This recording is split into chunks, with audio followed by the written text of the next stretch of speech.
And finally, we have a movie that is from 1967 that is really interesting. I mean, it's based off a book, but I'm not really sure how to describe this one.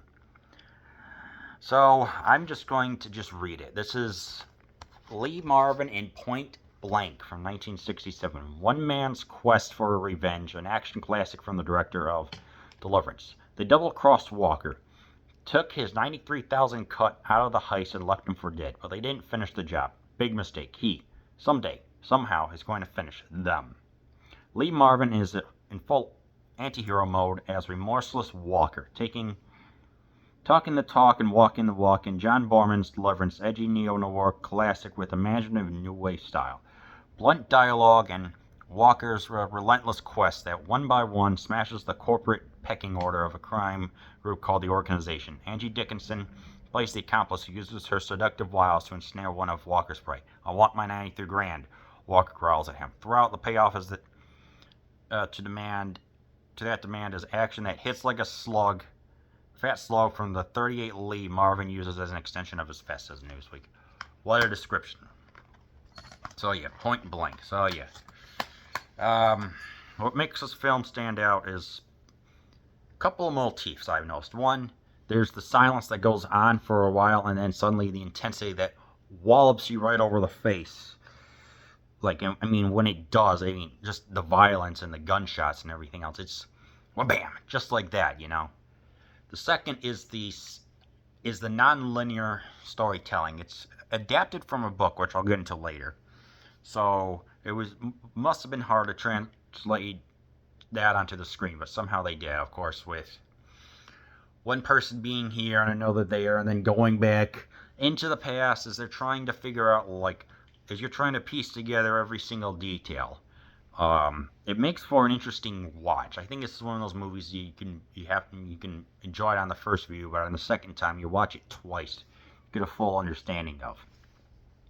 And the third was that it took influence from I'm trying to what was that, Eurocentric style of framing. So that means like having a certain, like, the colors start to blend together in the stark contrast. Let me explain. So obviously, for a while they're going to have just like the colors be whole there. There's like one where there's this yellow robe that the character is wearing, and then you have the stark environment. Like when Walker is inside an airport, there's not too much set in the decorations as if to present a moment of unease and just sterility, I guess. Just like this town feels empty, is like because you're only just there to focus on the wrath that he has, and having any flower pots in the airport would just make it feel more tame, I guess is the word. So obviously with all that, it's like he was framed for murder by his friend Mal Reese. I don't know what Mal is short for. So he goes after him. All the meanwhile is like, okay, so when's this going to happen?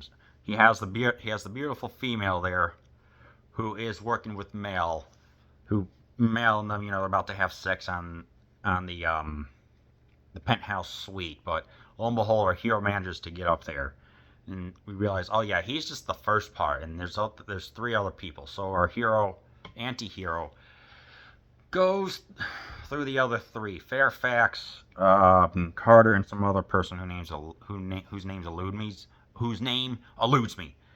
But what we get is some intense stare-offs. I think my personal favorite is when they thought they were going to do an exchange with this car salesman and Carter. It's like, okay, he's going to get the money. He pushes Carter out there, says, get the GD money or whatever. And lo and behold, they both get sniped by someone who I think is probably even higher in the company. And I'll tell you, that was quite the exchange. And it was done like right near a storm drain, I guess, to let all the blood flow or whatever. But when you just watch it, you're just like, holy freaking crap. And so our hero has, it's like, it's just following the sequence of everything. Of a particular exchange, what I noticed was in the nightclub. Yeah, as he's in the nightclub, we have this psychedelic jam going on, with all the lighting and everything else. And we have the singer who's like doing some singing and bringing in the audience to try and get it like or something like that, while giving it more of a psychedelic edge to which lends to the truly distinct visual flair of this movie. That's what I know. This movie has a very distinct visual flair. And finally, at the end, like one person is eliminated, the singer is hitting a very high note as the person who gets killed also screams. So I found that to be an interesting take right there. So just watching it, I'm like, dang.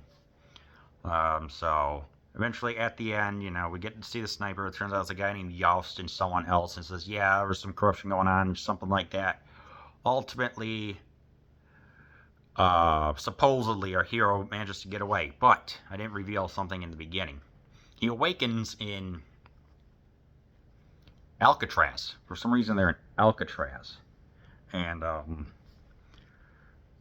is thinking like, yeah, they're talking about like the escape of all the people who have escaped from Alcatraz, including those two brothers and the other guy, which adds instantly to the credence that our anti-hero is one not to mess with. But at the same time, is he awake, or is he dead or alive?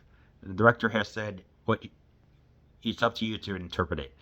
I myself would think that he is dead, because of just all the surreal psychedelic imagery and stuff that looks like it was made from like European, like this one painter whose name eludes me, and the European style of like framing movies and stuff like that. So I would say that he is deceased, that his ghost is coming back. Either he's so much of a badass that he actually returns and wants revenge on people.